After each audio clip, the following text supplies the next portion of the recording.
તો આપણે દેરાસરની વિધિમાં હવે આગળ વધીએ. આપણે દેરાસરની વિધિમાં આગળ વધીએ.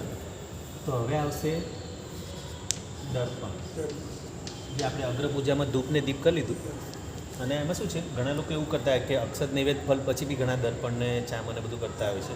પણ આપણે લાઇન્સર લઈએ તો આ પ્રમાણે પેલું દર્પણ, ચામર, એટલે દર્પણની સાથે પંખો, ચામર, ભલે પંખો અલગ કરવો હોય ભેગો કરવો, અને પછી અક્ષત નૈવેદ્યને ફળ લઈશું. બરાબર?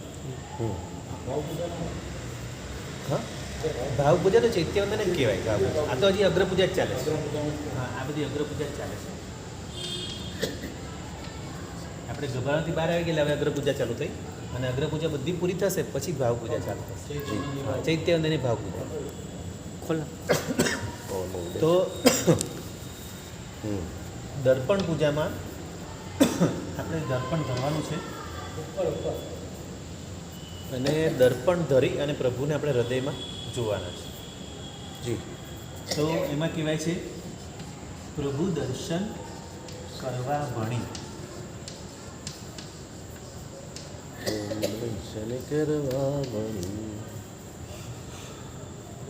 દર્પણ પૂજા વિશાળ.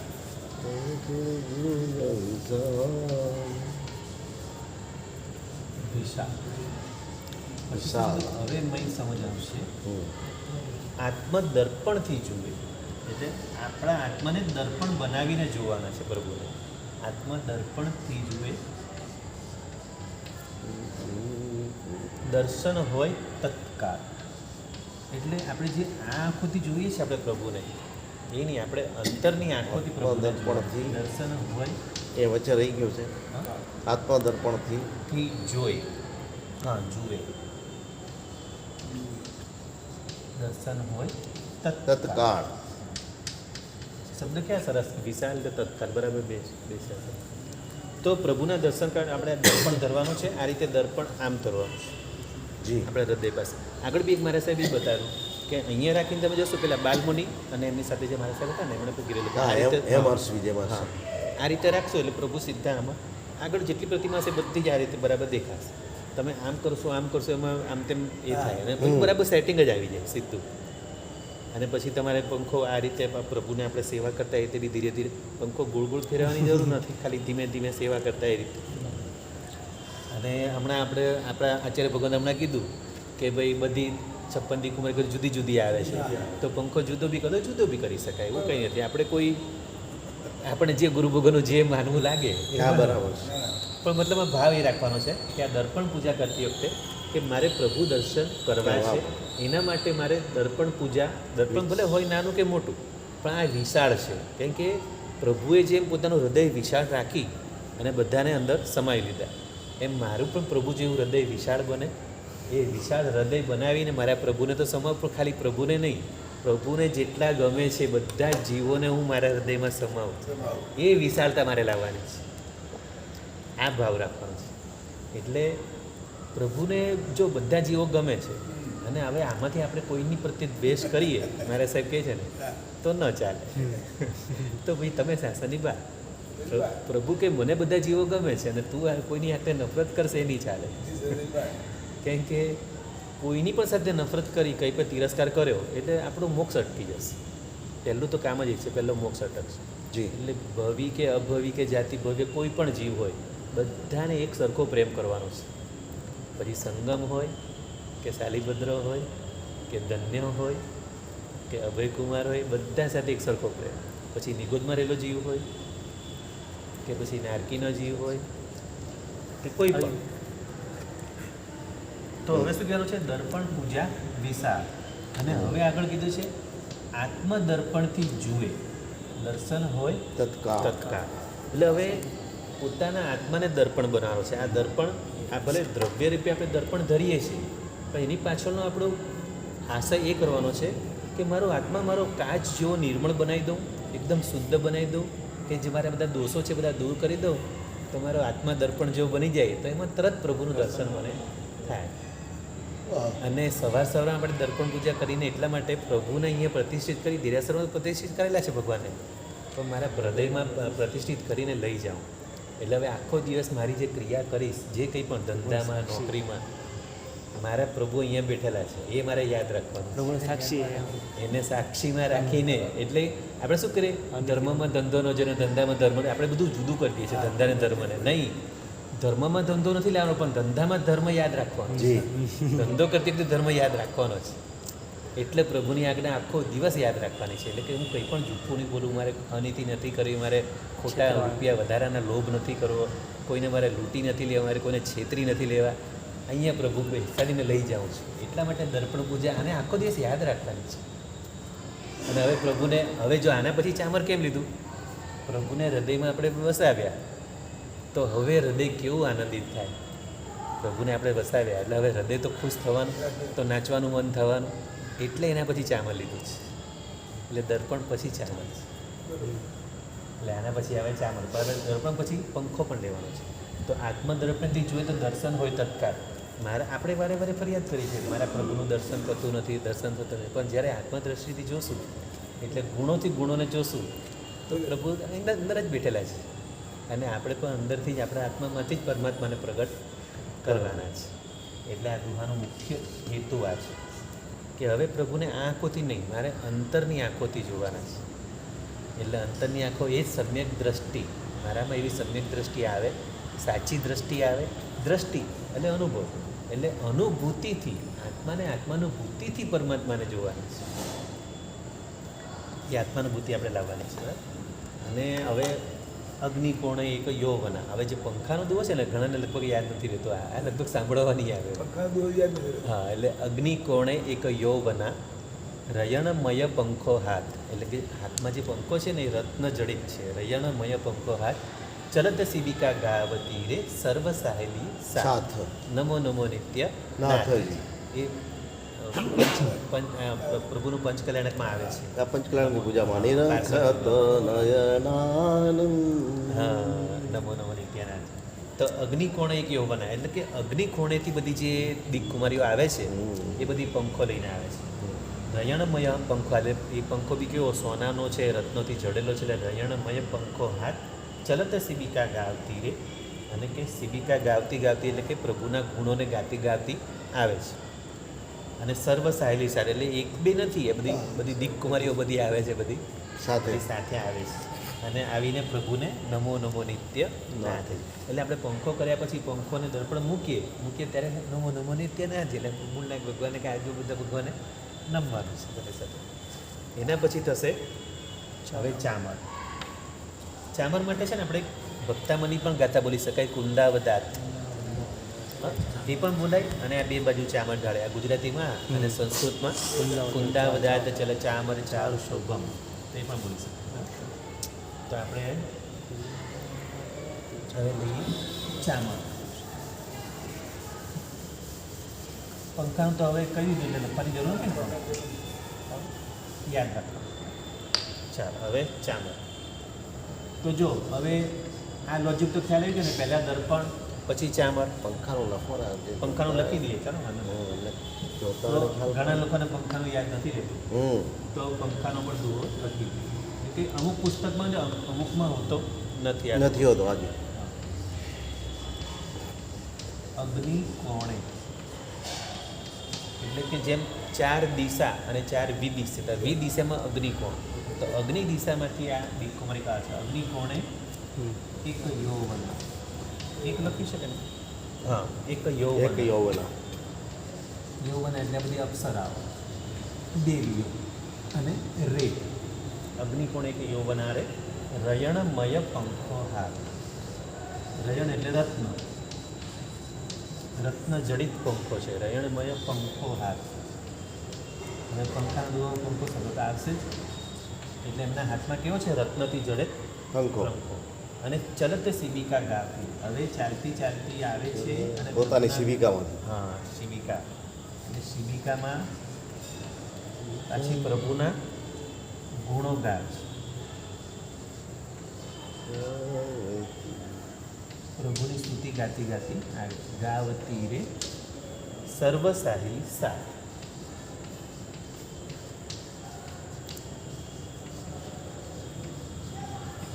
અને લખ્યું છે નીચે નમો નિત્યનાથ.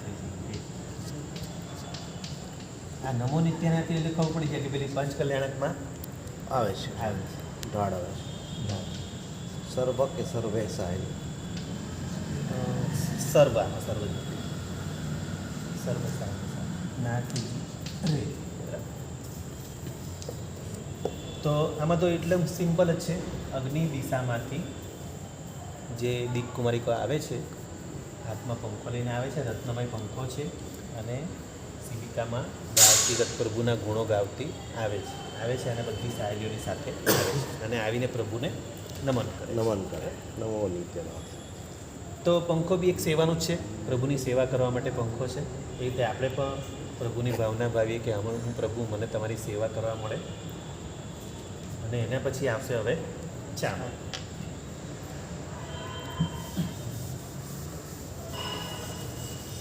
પછી આપણે અક્ષત નૈવેદ્ય ફળ આજે લઈ જઈએ, બરાબર? સમય તો છે જેટલું થાય એટલું. હવે આવશે ચામર. ચામરમાં આમ તો કુંદાવદાત આવડે તો વધારે સારું.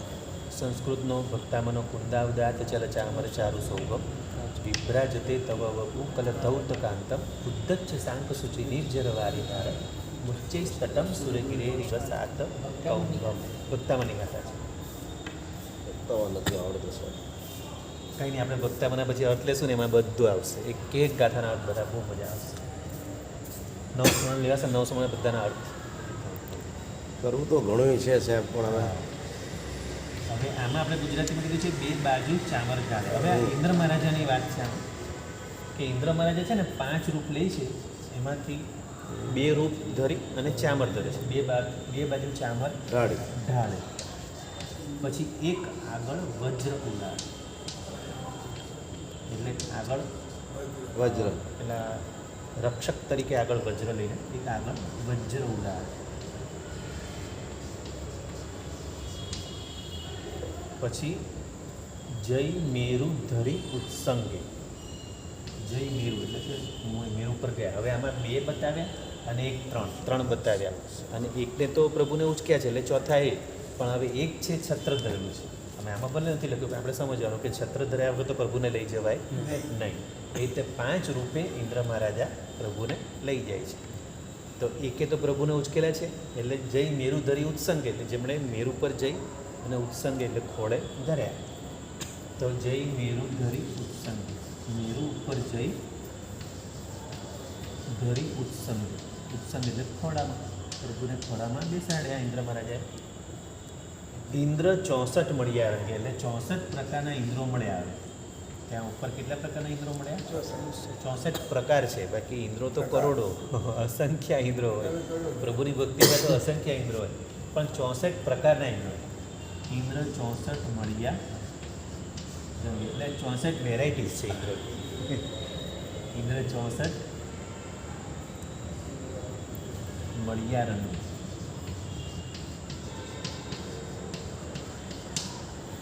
અને છેલ્લે શું કીધું છે? પ્રભુ પાસનું મુખડું જોવા, ગૌ ગૌના પાતિક ખોવા. હવે આમાં આપણે બધા જ આપણે તો પાર્શ્વનાથ ભગવાન તો છે જ, મૂળનાથ ભગવાન, પણ બીજા પણ ભગવાન હોય. માનો કે કોઈ દેરાસરમાં આદિશ્વર ભગવાન હોય તો એ પણ બોલી છે પ્રભુ આદિનાથનું મુખડું જોવા, અથવા માયુર સ્વામી તો પ્રભુ મુખડું જોવા, પ્રભુ વાસુપૂજ્ય સ્વામીનું મુખડું, એ બધું બોલી શકાય. પણ આમાં ખાલી એક આમાં પાર્શ્વનાથ લખ્યું છે, પ્રભુ પાસનું મુખડું જોવા જોવા, ભવ ભવના પાત કે ખો ભવ ભવના પાતિક ખોવા. પ્રભુ પાસનું મુખડું જો ભાઈ આવે છે. પાતિક એટલે પાપ, ભવ ભવના પાતિક ખોવા. એટલે ખાલી પ્રભુના દર્શન કરવાથી, પાર્શ્વનાથ ભગવાનનું ખાલી મુખડું જોવાથી પણ ભવ ભવના પાપોનો નાશ થાય છે. તો આ તો ખ્યાલ આવી ગયો કે ઇન્દ્ર મહારાજા 5 રૂપ લે છે, 2 બાજુ ચામર, એક આગળ વજ્ર લે છે, એક તો ઇન્દ્ર મહારાજા પોતે પ્રભુને ઉચકે છે, અને એક છત્ર ધરે છે. એટલે 2, 3, 4 અને આગળ વજ્ર, એટલે 5 થયા. અને મેરુ પર્વત ઉપર જઈ અને પ્રભુનો જન્માભિષેક કરે છે. ઉત્સંગ એટલે ખોળે ધરે છે પ્રભુને. અને એવા 64 પ્રકારના ઇન્દ્રો. 64 તો પ્રકાર છે, પણ ઇન્દ્રો તો ત્યાં કરોડો હોય છે. કરોડો દેવો પ્રભુને. ઇન્દ્રો તો દેવો કેટલા હશે? જો ઇન્દ્રો કરોડો હોય તો દેવો તો અસંખ્ય. તો આ રીતે બધા જઈને મેરુ પર્વત પ્રભુની ભક્તિ કરે છે. હવે થયું આપણું દર્પણ ચામર. હવે કીધું ને પહેલાં દર્પણ પછી ચામર શા માટે? એક કે આપણે પ્રભુને હૃદયમાં વસાવ્યા એટલે હવે નાચવાનું મન થાય છે, એટલે ચામર લઈને, જો 2 ચામર હોય તો 2 હાથે લઈને કરવાનું છે. અને માનો કે 2 ના હોય, આપણે દેરાસરમાં માણસો વધારે તો એક ચામર તો લેવાનું, અને એક આપણો ખેસ હોય એનાથી ખેસને આમ કરી શકાય ચામર તરીકે, એક ચામર અને એક બીજો ખેસ હોય. આમ તો બંને હાથમાં ચામર હોય તો બહુ આમાં સારું. સાહેબ કેટલા રૂપનો ઉલ્લેખ થયો? 3 રૂપનો ઉલ્લેખ થયો. હા, આમાં ભલે ઉલ્લેખ 3નો છે. જો 2 બાજુ એટલે પ્રભુની 2 બાજુ એટલે આ 2 ચામરમાં એટલે 2 રૂપ થઈ ગયા. જી. પછી એક આગળ વજ્ર એટલે આ ત્રીજો, 3. પછી જે મેરુદેવ સંધ્ય આ ચોથો. હવે પ્રભુને જે ઉચકીને લઈ જાય, પણ હવે પ્રભુને ક્યારે બી છત્ર વગર લઈ ના જવાય. એટલે હવે એક જણે છત્ર ધર્યું છે એ આપણે નહીં, આ તો- સમજી. આ તો વાત એ તો બરાબર છે. આમાં તો 4ની વાત થઈ, હા, આમ તો 5 ગ્રુપ બધી બરાબર. પણ એટલે હવે 5મું છે ને છત્ર ધરેલું છે, જી. એ આપણે સમજવાનું છે. કેમ કે પ્રભુને ક્યારે બી છત્ર વગર લઈ જવાય નહીં, એટલે છત્ર ધરીને લઈ એ રીતે 5. એટલે આપણે ભગવાનને બહાર લઈ જઈએ છીએ હા. તો ઉપર આલો આપણે અંગુષણ લગાવીએ છીએ, એનો meaning એમ કે છત્ર હા, એનું કારણ હોય. બરાબર. એટલે પ્રભુને ઢાંકી લઈ. ઢાંકીને જ લઈ જવાના. એ છત્ર છે એક જાતનું. આપણે કલ્પના છત્ર નહીં કરવાની. બાકી ખરેખર તો છત્ર હોય તો વધારે સારું. આપણે જે કંઈ ત્રિગુણ કંઈ લઈ જઈએ ને એમાં બી ઉપર છત્ર જેવું હોય તો વધારે સારું એવું કરવાનું. આ તો થાળીમાં ધારો કે ભગવાન લઈ જતા હોય ને. હા, એટલે ઢાંકીને લઈ જઈએ છીએ. અંગ છોડી જાય. હા, આપણે અંગુષ. ઢાંકીએ છીએ એટલા માટે અંગ્રુજનું અંગુષ. પણ આમ ખરેખર છત્ર હોવું જોઈએ. પણ હવે અત્યારે બધું આ બધું ઓછું. હા, એ છત્ર એટલા માટે કે પ્રભુ 3 લોકના નાથ છે માટે છત્ર ધરવાનું છે. છત્ર ધરવાનું કારણ આ છે, પ્રભુ 3 લોકના નાથ છે. એટલે જેમ સમોસામાં એના પર 3 છત્ર હોય છે ઉપર, 3 લોકના નાથ છે બતાવવા, એટલે છત્ર ધરીને લઈ જવાનું. જો રથયાત્રામાં તમે જો છત્ર હોય. પહેલા સાહેબ દેરાસરોમાં પણ છે ને ભગવાનની ઉપર છત્ર હોતા. હા, હજી હવે શું છે, ઓલું ચાંદીનું થઈ ગયા ને બધું હા, હા, સીલિંગ હા. આમ તેમ બધું. હા, હા. આપણે બી એમ જ છે. હા, હા. તો એના હિસાબે છત્ર નીકળી ગયો. અને ચાંદીનું છત્ર ઉપર રાખતા. એ બી ખરું, ચાંદીના બી છે. અને હવે છે ને પેલે પરિકરમાં બી છત્ર હોય છે. હા, પરિક્રમા. એટલે એવું નહીં, પણ આમ ખરેખર છત્ર વ્યવસ્થિત હોવાનું. અને મોતીઓ લટકતા હોય એ સરસ લાગે એવું. અને જે પ્રાચીન છે ને, ધારો કે રાધનપુર, પાટણ, હા. ખંભાત અથવા રાજસ્થાનમાં ઘણી જગ્યાએ હા, છત્ર હા, દેખાય હા, છે. છે. અત્યારે બી ઘણી જગ્યાએ છે. તો હવે આપણે આ થઈ ગયું. હવે આપણે બેસવાનું છે પાટલો લઈને અક્ષત નૈવેદ્ય પર. અને અક્ષત માટે છે ને, અક્ષતમાં કીધું છે કે નંદાવત. આપણે શું બોલીએ છીએ? શુદ્ધ શુદ્ધ અખંડ અક્ષય નંદાવર્ત વિશા. તો બને છે જો સમય હોય ને તો નંદાવર્ત જ કરવાનો છે. પણ આપણે લોકો સમયના અભાવે આપણે નાનો સાથીઓ કરી દઈએ છીએ, પેલો સ્વસ્તિક કરી દઈએ. એમ ચોખ્ખું કીધું છે, અંદર દુહામાં જ કીધું છે શુદ્ધ અખંડ અક્ષર. અને એ બી કેવી રીતે કરવાના છે? ચોખ્ખા આવી રીતે રાખવાના છે. આમ ચતુર્દલ મુદ્રામાં આવી રીતે બેસવાનું છે. અને ત્યાં આપણે વીરાસનમાં બેસીએ ને, વીરાસનમાં દીપતામાં કેવી રીતે બેસી? જમણો પગ ઊભો રાખીને વીરાસન એટલે ખબર? જાણે કોઈ પારધી આમ તીર મારતો હોય, કેવો વીરાસનમાં બેઠો. હા, વીર પ્રભુનું ગોદોહાસન હતું ને, હા, એમાં એક પગ થોડો ઊભો. હા, એ જમણો પગ છે. અને આમાં ડાબો પગ છે. ડાબો રાખવાનો. એટલે આપણે ચૈતન્ય મુદ્રામાં એટલે ડાબો. હા, અને આ બંદીતામાં આપણે હા. હવે આ રીતે ચોખા લેવાના છે, જમણા હાથમાં લઈ, અને આ ચતુર્દલ મુદ્રા થશે. આને કહેવાય ચતુર્દલ મુદ્રા. હા, ચતુર્દલ. હવે બોલવાનું છે શુદ્ધ અખંડ અક્ષત ગ્રહી નંદાવર્ત વિશા પૂરી પ્રભુ સન્મુખરો ટાળી સકળ જજા. હવે આપણું ધ્યાન માત્ર પ્રભુમાં. એટલે હમણાં તો હજી તો અક્ષત નિવેદ ફળ છે, એના પછી જ્યારે ભાવ પૂજા આવશે ત્યારે તો પૂરેપૂરું પ્રભુમય થઈ જવાનું છે. પણ હવે પ્રભુનો આપણે અક્ષત કરવાનું છે. કેમ કે અક્ષત એવી વસ્તુ છે કે જે ક્યારેય ક્ષય ન પામે. એટલે કે ચોખાને જમીનમાં વાવો તો હવે ફરી ઉગવાના નથી. હા, શ્રી હા. એટલે બાકી જો ખેડૂતોએ જ્યારે ચોખા જો ઉગાડવા તો એ લોકો આખી ડાંગર વાવી પડે, આખી ડાંગર વાવી તો જ ઉગે. એટલા માટે જ આપણે ચોખાનો સાથીઓ કરવાનો છે. એટલે કે મારે પણ એવા અક્ષત અજર અમર બનવાનું છે, એ ભાવથી અક્ષરથી કરવાનું. અને હવે શું કીધું છે? શુદ્ધ અખંડ અક્ષર. એટલે અખંડ ચોખા હોવા જોઈએ. જો અખંડ હોય એટલે પેલા પોણિયા, કોલમ, કણકી તો લવાય જ નહીં. ગુનાર કોઈ કણકીનો સાથીઓ કરે છે. હા,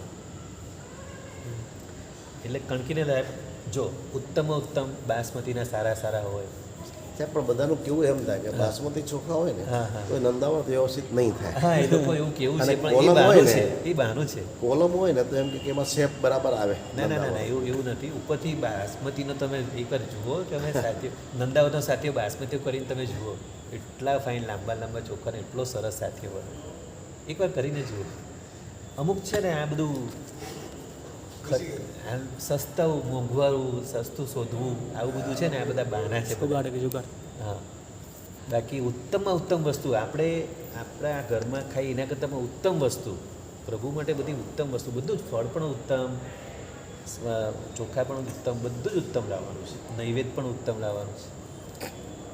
તો જેમ બને તેમ સારામાં સારા ચોખા જી લાવવાના. બરાબર. તો હવે શું કીધું? શુદ્ધ અખંડ અક્ષત કરી નંદાવર્ત વિશાળ. હવે એમાં કીધું છે નંદાવર્ત કરવાનો છે. એટલે આ પાટલો હોય તો માનો કે આપણે આમ રાખવાનો. અને હવે જ્યારે ઢગલી કરીએ ને, સૌથી પહેલી ઢગલી સિદ્ધ શિલાની કરવાની. ઢગલી પહેલે કરવાની છે, આલેખન સ્વસ્તિથી કરવાનું છે. સ્વસ્તિક. પહેલી ઢગલી સિદ્ધ શિલાની મૂકવાની, કારણ કે સૌથી પહેલું લક્ષ્ય મારે મોક્ષનું છે. બોક્સ. એટલે પહેલી ઢગલી મૂકવાની, પછી દર્શન ધ્યાન ચારી ત્રણે ત્રણ ઢગલી મૂકવાની, અને પછી નીચે જે નંદાવત. સ્વસ્તિક કરવાનો છે આપણે નંદાવત.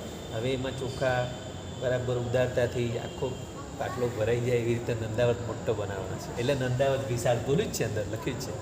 શુદ્ધ અખંડ અક્ષર કરી નંદાવત વિશાળ પૂરી પ્રભુ સન્મુખ રહો, ટાળી સકળ જંજટ. ટાળી સકળ જંજટ એટલે શું?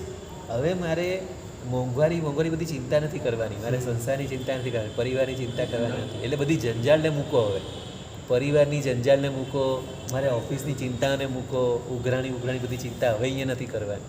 એટલે કે મારે હવે અજન્મા બનવાનું છે, અક્ષત.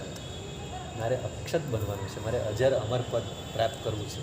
તો હવે આ સ્વસ્તિકમાં સરસ મજાનો નંદાવતનો સાથીઓ કરવાનો છે. તો નંદાનો સાથીઓ માટે એક કામ કરશું આપણે, ક્યારેક હવે કોઈ ચોખા લાવશો ને તો હું તમને આખો નંદાવત પ્રેક્ટિકલ ચોખા છે. હા, કોઈ જમલા બી ચોખા આપણે ખાલી શીખવા માટે.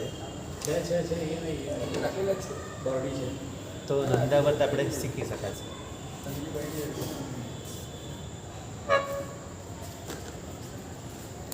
તો આપણે નંદાવતનો સાથીઓ શીખી લઈએ. આવડે છે ને બધાને? આવડતો નથી, અચ્છા, શીખવાનો છે. હા તો શીખવાય. બાકી સાથીઓ સાદો આવડે. હવે સાદો સાથીઓ કરી છે.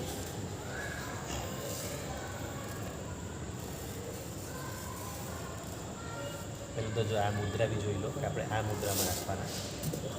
ચતુર્દલ મુદ્રા આ રીતે. સાહેબ આમાં હાથમાં રાખે કે થાળી લઈને થાળીમાં રાખીએ તો? હા, થાળીમાં ભલે રાખો, એ તો જ્યારે વધારે લેવાના ત્યારે થાળીમાં. હા, એટલે પણ છતાં બી આ મુદ્રા એરિયા છે ચતુર્દલ મુદ્રા. એમાં ચતુર્દલ મુદ્રા બે હાથની જ બનશે, ડાબા હાથ પર જમણો હાથ. આ રીતે ચોખા રાખવાના. પછી ભલે બીજી વાર આપણે બટવાથી કાઢવાના વધારે ચોખા, પણ પહેલી વાર જ્યારે મુદ્રા આપણે બોલીએ છીએ, શુદ્ધ અખંડ જે દુહો બોલીએ છીએ ત્યારે આ મુદ્રા રાખવાની. અને પેલી વીરાસન મુદ્રા તમને બતાવી હતી. વીરાસન મુદ્રામાં કેમ કે હવે મારે બરાબર જાગૃત થઈ ધ્યાનપૂર્વક હવે મારે આ કરવાનું છે. પછી એ મુદ્રામાં સાથીઓ પણ એ જ મુદ્રામાં હા, કરવાનું. યસ કેમ કે વીરાસનમાં પલાઠી વાળીને બેસવાનું નથી. એ તો આપણે ભાવનામાં ખાલી ભક્તિ કરવા બેસીએ છીએ ત્યારે છૂટ છે, ખાલી ભાવનામાં. કેમ કે પ્રભુને આપણે સ્તવન ગાવા બેસીએ છીએ. બાકી ખરેખર દેરાસરમાં આપણે તો અપ્રમત્ત ભાવે આ બધી ભક્તિ કરવાની છે. પૂજનનો બે છે એ રીતે. હા એ સાતરમાં ને એમાં હા, એ અલગ વાત છે. એ ભક્તિ એ ભક્તિનો વિષય થઈ. બાકી આપણે જ્યારે અષ્ટપકડી પૂજા કરવાય છે ત્યારે તો બરાબર મારે આઠે કર્મોને, પહેલાં તો જાગૃતિ જ, મારે આઠે આઠ કર્મોનો નાશ કરવાનો છે. એટલે પલાઠી વાળીને બેસવાનું નથી. આવું બધું તમે સાંભળ્યું નહીં ક્યાંય? સાંભળ્યું ખરું પણ સાહેબ એટલો બધો ટાઈમ સ્થિરતા રહે નહીં ને એમને. આ રીતે ઊભા રહેવાનું. એ બધી શરીરની શક્તિ ન હોય એ વાત જુદી છે. જો આપણે જ્યારે કોઈનું બેસણું હોય ને ત્યારે બધા પલાઠી વાળીને બેસવાની પાછું છે કે પ્રભુ અમે બધા લાચાર છીએ, એટલે બેસણું ઉઠાડવા જઈએ ને દેરાસરમાં ત્યારે પલાઠી વાળીને બેસવાનું છે. એના સિવાય નહીં. કોઈનું બેસણું ઉઠાડવા જઈએ ને દેરાસરમાં, પોણો કલાક હોય ને પેલો 9:30 થી 11:30 એવો સમય હોય ને ત્યારે, એટલે કે પ્રભુ અમે લાચાર છીએ. હવે આ મૃત્યુની આગળ અમે લાચાર છીએ, અમે નથી બચાવી શક્યા. પ્રભુ અમે લાચાર થઈ બેઠા ત્યારે પલાઠી વાળી બેસવાનું છે. અને ત્યાં પછી પેલું નૌકાર અસગ્ર મોટી શાંતિ બોલીને પછી જગ ચિંતાણીને ચિત્તે અમે કરી. ખબર છે ને બધા? તો ત્યાં જ ખાલી પલાઠી વાળવાની, બાકી આપણે આ અષ્ટપ્રહર પૂજામાં પલાઠી નથી વાળવાની. માળા બી ગણો તો ઊભા ગણવાની. તો જે આપણે નંદાવત શીખી લઈએ, પછી વિડીયોમાં કીધું બતાવશું. એ તો આવે છે હા આવે છે હા આવે છે. હા આવે છે. જો હવે છે ને એકદમ બરાબર પહેલાંનો શેપ ચોરસ આપી દેવાનો છે. હજી બી થોડું જોઈએ તો વધારે લઈએ છો.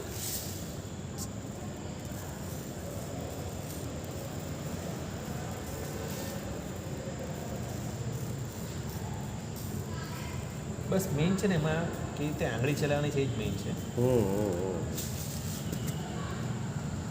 એટલે એનો બરાબર ચોરસ શેપ આપો. આપણે હમણાં દર્શનના ને બધું તો સમજી હા, એ લેવાનું તો છે. આપણે ખાલી નંદાવત શીખી લઈએ. અને એમાં બી દર્શનમાં બી મંદિર બનાવી શકાય, જ્ઞાનમાં પેલા પુસ્તકમાંથી શીખાય સાંભળો, અને ચારિત્રનો પેલો ઓઘો. હા ઓગો હવે બરાબર આનો ચોરસ શેપ પહેલાં લઈ લેવાનો. પહેલેથી આ આખી બોર્ડર બાંધી દઈશું ચોરસ.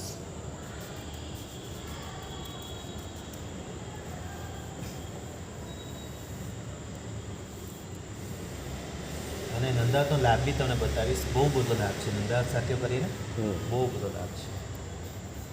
એમાં એના પેલા એ ગણવાના છે, એ બી એ ગણશો એટલે પરફેક્ટ થઈ જશે કે આપણો નંદાવત રાઈટ છે કે રોંગ. એ બી ચેક કરવા માટે બધું ગણવાનું બી આવે છે અંદર, એ બી તમને બતાવીશ. બધું એમાં લોજિક છે.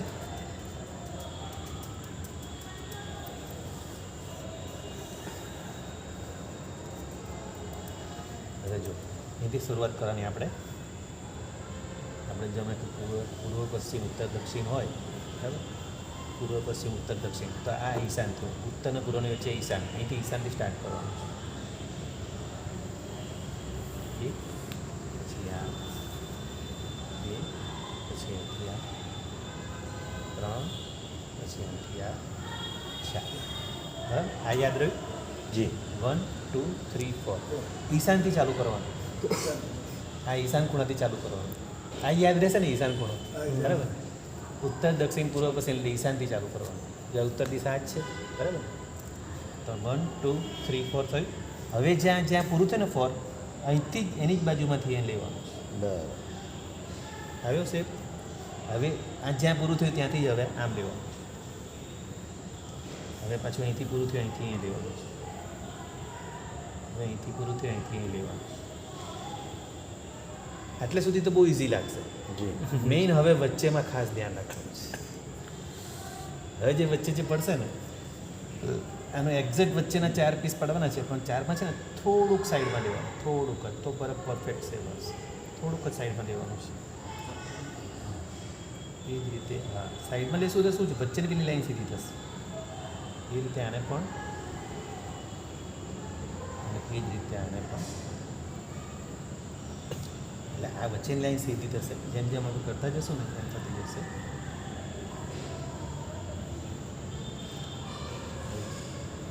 શેપ આવી જશે. જેમ જેમ ખસે ને થઈ જશે.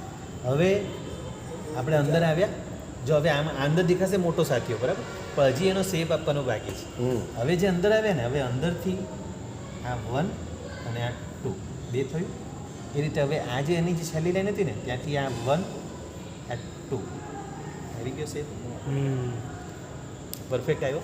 એકદમ એ જ રીતે હવે આને પણ આ જે અંદરની લાઈન છે ને, અંદરથી 1 2, બરાબર? હવે અહીંથી આ જે લાઈન અહીંયા પૂરી થયેલી એને 1 2 થઈ ગઈ. એ જ રીતે આ બાજુ 1 2. હવે આજે અહીં પૂરી થયેલી 1 2. બસ ખાલી અંદર જે જ બનાવવાના છે, બીજું કંઈ નથી. જીનેન્દ્ર ભગવાનનો જે હે 1 2. આ પાછું 1 2. હવે આ બધું સીધું, હવે સીધું સીધું ખાલી જો આંગળી બરાબર પરફેક્ટ થઈ જશે તો બધો શેપ પરફેક્ટ આવશે. બરાબર જ આવી ગયા. હવે આને ખાલી આ થોડો કર્વ કરવાનો છે. આજે છે ને આને થોડોક આવો શેપ આપો એટલે સરસ લાગે આમ. અચ્છા, એટલે કર્વ આપી દેવાનો છે. અને સાથે સાથે દુહો બનાવો છે.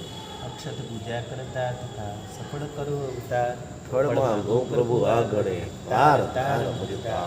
સાંસારિક ફળ માંગીને રજડ્યો બહુ સંસાર અષ્ટકર્મની વાર માંગો મોક્ષ. સંસાર ચિહું ગતિ ભ્રમણ સંસારમાં જન્મ મરણ જંજાળ પંચમી ગતિ વિન જીવન સુખ નહીં ત્રિમુખા. જો હવે આ બરાબર સેફ થઈ ગયો ને એટલે પેલું સાઈડમાંથી લેવાનું કારણ આ હતું, થોડુંક સાઈડમાંથી લઈ બધા 4 પીસ થઈ ગયા. હવે હા બરાબર. તો હવે તમને લોજિક બતાવી દઉં નંદાવતનું. હવે આ રાઈટ છે કે નહીં ચેક કરવું હોય તો જો આના બધા ખૂણા ગણવાના. અહીંથી ગયો ને આ પહેલો એક ખૂણો, આ બીજો ખૂણો, આ ત્રીજો, આ ચોથો, આ પાંચમો, અને આને છે ને આ જાડો થશે ને એટલે ખૂણો. બરાબર બરાબર. આ પાંચમો, પાંચ, આ છ, છઠ્ઠો, સાત, સાતમો, આઠ, આઠમો અને નવમો. નવ. આ 9 ખૂણા થયા. એટલે એક પાંખડાના 9 ખૂણા થાય. એ રીતે 4 4 9 ચોક 36 થાય. 36 એટલે 6 ને 3 9, એ પણ 9નો જ આંકડો. અખંડ. અખંડ આંકડો. અને આ રીતે નંદાવત કરીને તમે બહાર જાઓ, તમારા દરેક કાર્યો સફળ થાય. એટલે જ દુહામાં કીધું છે નંદાવત વિશાળ કરો. કોઈ પણ શાસનનું કાર્ય કરવા નીકળ્યા, કોઈ પણ કાર્ય કરવા નીકળ્યા, તીર્થ રક્ષા કરવા નીકળ્યા, કંઈ પણ, અથવા તમારે કંઈ ઘરમાં કોઈ શુભ મંગળ કંઈ પણ જે કંઈ સારું કાર્ય કરવા નીકળ્યા, તમે નંદાવત એટલા માટે ખાસ કરો. બરાબર? ખ્યાલ આવ્યો નંદાવત બરાબર? જી. હજી બી આ તો હજી મારો થોડો સેફ બરાબર નથી, બાકી લોકો એટલો સરસ કરે ને. કંઈ નહીં, હવે અમે કાલે પ્રેક્ટિસ કરશું દેરાસરમાં એટલે ખ્યાલ પડે હવે. ના આમ તો સાહેબે જે સિસ્ટમથી સમજાવ્યું છે એ અને પ્રમાણે જોજો વિડીયો વારે વારે જોજો એટલે ખ્યાલ આવી જશે. સિસ્ટમ જે સમજાવ્યું એમાં ઇઝી લાગ્યું બધું. તો હવે આપણે કોઈ દી જો શરૂઆત અહીંથી કરવાની, ઈશાન ખૂણેથી ચાલુ કરવાનું. 1 2 આપણે સાહેબ ઈશાન ખૂણા કરતા આપણે બેઠા આવીએ અને પાટલાની રાઈટથી જ ચાલુ આપણે હા, જમણા બસ હાથથી એ જ. જમણા હાથથી હા હા જમણા હાથથી બરાબર ને? જમણેથી આવવાનું. હા, હા બસ એમાં. જમણેથી લેફ્ટ, પછી એ જ રીતે હવે આ થયું, પછી હવે જ્યાં પૂરું થયું ત્યાંથી હવે ઉપરથી નીચે ઉતરવાનું, જી. પછી આમ, પછી આમ, પછી આમ. એટલે ચોરસ તો થઈ ગયો હા આપણો. એ થઈ ગયું. હવે વચ્ચેનું જે કરવાનું છે ને એમાં એમાં એને 4 થોડું પીસ કરવાના છે, એમાં થોડું સાઈડમાંથી લેવાનું છે, થોડુંક જ, વધારે નહીં. એટલે આ વચ્ચેની લાઈન પરફેક્ટ આવે, કારણ કે આપણે છે ને ખાલી જગ્યાનું જે કરવાનું છે, આપણે આંગળી ચલાવવાની છે. એટલે ચિત્ર દોરવું અને આ ગેપ કરવો એ બહુ ફરક છે પાછું. કેમ કે આપણે ચોખાનો શેપ બનાવવાનો છે એટલે આંગળીઓ ચલાવવાની છે. આંગળી જ આપણી પીછી થઈ ને સાહેબ. હા અને જે દોરવાનું છે ને દોરવાનું ચોખા દોરશે, પણ આપણે ખાલી જગ્યાઓને પૂરવાની છે અને ખાલી જગ્યાનો શેપ બનાવવાનો છે. એટલે અને આ ગૌલીવાળા તમે આના બી વિડીયો આવે છે બધા યુટ્યુબ પર હા, જોજો, ઘણા બધા આવે બહુ છે. મસ્ત. ચોપડીઓમાં બી છે એમાં તમે જોશો ને તો તમને આ બધું બહુ ઇઝી લાગશે. એમાં તો એટલા સરસ સરસ શેપ આવ્યા, કેરીનો શેપ, પપૈયાનો શેપ, શંખનો શેપ, શંખની અંદર બનાવે એવા મસ્ત મસ્ત શેપ. એટલે આ તો કંઈ નથી, લોકો તો એવા મસ્ત કારીગરો છે. હમણાં ઓઘામાં આખા ઓઘામાં શેપ બનાવે. હા, ઓઘામાં શેપ. આપણે સાધુ પદના દિવસે ઓઘામાં શેપ હા ઓઘામાં શેપ ને એની અંદર આખું હા. નંદાવત બનાવે. કેટલું ફાઇન. બનાવે. ખરેખર અમુક તો બનાવે છે. તો આ રીતે નંદાવત કરી અને આપણે ભક્તિ કરવાની છે. તો હવે અક્ષત ઉપર હવે નૈવેદ્ય મૂકવાનું. તો નૈવેદ્યમાં તો આપણે નૈવેદ્યને ફળ કાલે લઈએ, તો અક્ષતનો આપણે સમજી લઈએ. અને દુહા તો બધામાં બોલવાના છે. ઓમ શ્રી પરમપુરુષાય પરમેશ્વરાય જન્મજળ મુક્તિનાય શ્રીમતી જીનેન્દ્રાય અક્ષતમ યજામહે સ્વાહા. કરી અને પછી 27 ટંકા વગાડવાના. પછી આવશે નૈવેદ્ય. નૈવેદ્ય આમ મૂકવાનો આવશે, સ્વસ્તિ મૂકવાનું, અને ફળ આવશે, ફળ મૂકવાનું આવશે આપણે સિદ્ધ શિરો. તો હવે એનો આપણે દુહા આગળ સરસ બરાબર. અને બધું ભરી દઈએ પાછું જુનાગઢ જીના ચામી બરાબર.